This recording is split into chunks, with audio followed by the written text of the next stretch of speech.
오늘은 기온이 17도까지 떨어졌습니다.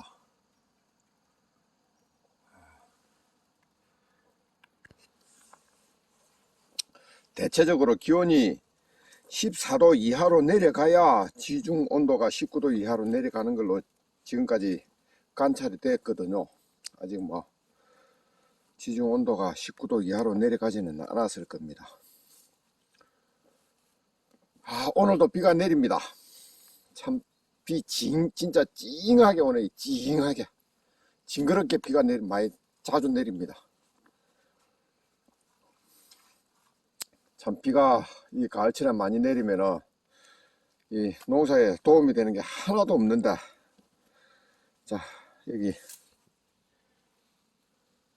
지중 온도계입니다. 또 확대를 해가지고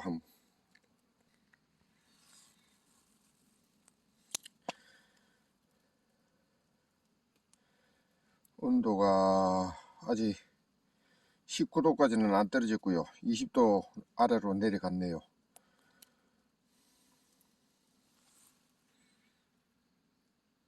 이쪽 저쪽 됩니다. 그죠? 아직 19도는 아니고요. 지금 안개가 내리고 있네요. 제가 이 가을철 초가을 그죠? 되면은 이렇게 이제 이 지중 온도에 신경을 쓰는 거는, 이 지중 온도가 19도 이하로 내려가면요, 이 송이버섯균이 자극을 받아 원기를 생성을 한다고 그럽니다. 그럼 이 원기가 생성이 되면은 한 10일 후에 버섯이 도토리만하게 이 땅 위로 올라옵니다. 그리고 한 5일 있다가 버섯을 딸 수가 있죠. 그러니까 지중 온도가 19도 이하로 내려간 다음에 한 보름 정도 후에 버섯을 딸 수 있다고 그렇게 보시면 됩니다. 그래서 제가 이렇게 신경을 많이 쓰는 겁니다. 이제 그 송이버섯이 언제 발생을 할 건가, 그 시간도 날짜도 거의 정확하게 예측이 되고요. 그리고 작황도 거의 정확하게 예측을 할 수가 있습니다. 그러니까 지금까지 올해 같은 경우는 지온이 19도 이하로 내려간 적이 아직 한 번도 육안으로 관찰로 못했거든요. 이러면은 이 지중 온도 변화가 아주 순조로운 겁니다. 그리고 내일 일기예보가 그 16도도 돼가 있고 17도도 돼가 있고 한데, 내일은 이 19도 이하로 내려갈 것 같지가 않습니다. 그리고 이제 20일 전후 해가지고 그죠? 금, 토, 일 이렇게 일기예보가 다 조금씩 다른데요. 1도, 2도 정도 차이가 나는데, 그때 이제 일기예보 보면 대체적으로 14도까지 예보가 되어 있습니다. 최저 기온이. 그러면은 이제 이 최저 기온이 이 산이니까, 산악 지방이니까요, 2도 더 아래로 내려간다고 봐야 되거든요. 그러면은 그 기온이 12도까지 내려갈 수가 있을 겁니다. 그러면은 이 지중 온도가 19도 이하로 내려간다고 봐도 무방하거든요.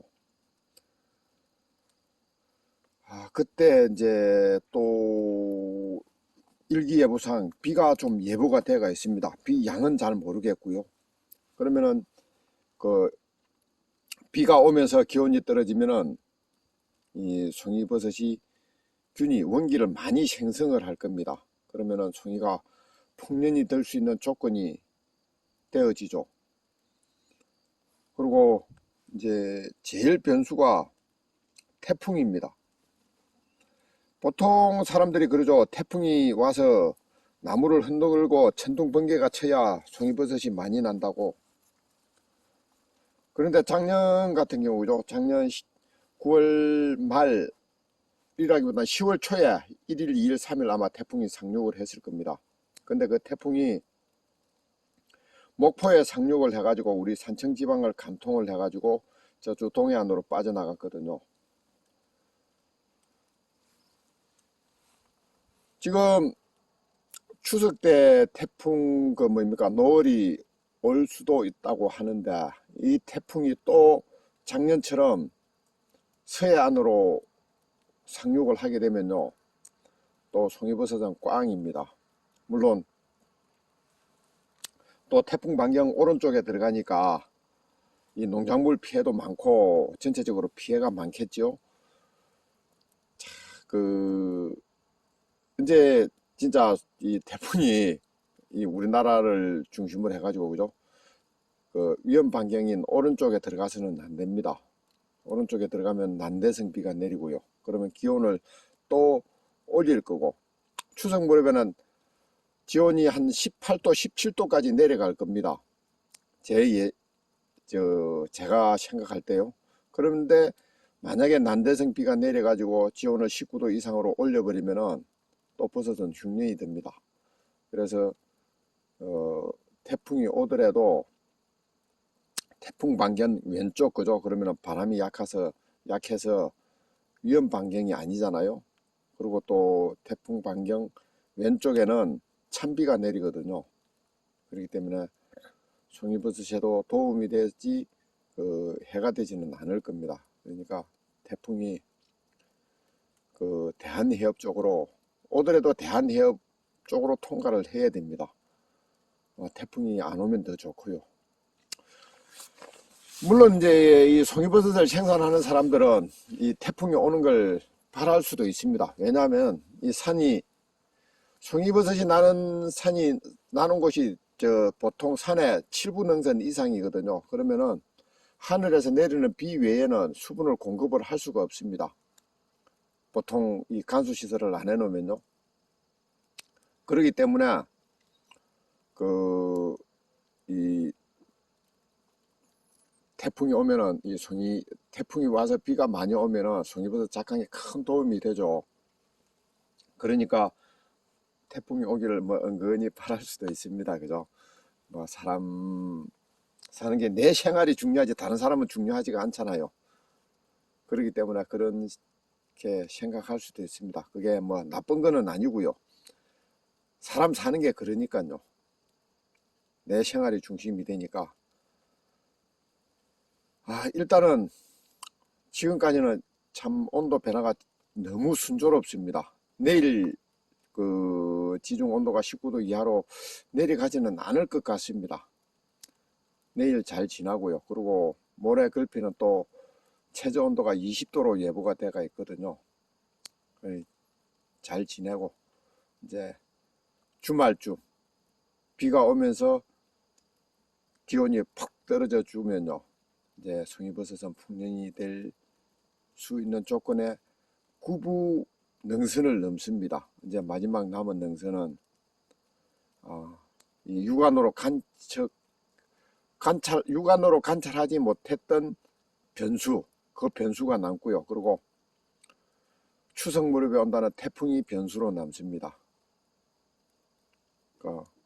아무쪼록 태풍이 오더라도 대한해협을 통과해서 우리나라에도 피해가 좀 덜 미치고요. 그리고 비가 내려서 송이버섯에도 긍정적인 영향을 주고 그렇게 될 수 있었으면 참 좋겠습니다. 그러니까 이제 제 농장 같은 경우 그죠? 저쪽 이 농장은 높은 산 아래에 있어서 아마 기온이 좀 빨리 떨어질 겁니다. 여기보다. 거기는 제가 관심을 좀 덜 가져서 잘 모르겠고요. 여기 이제 제1 농장 같은 경우는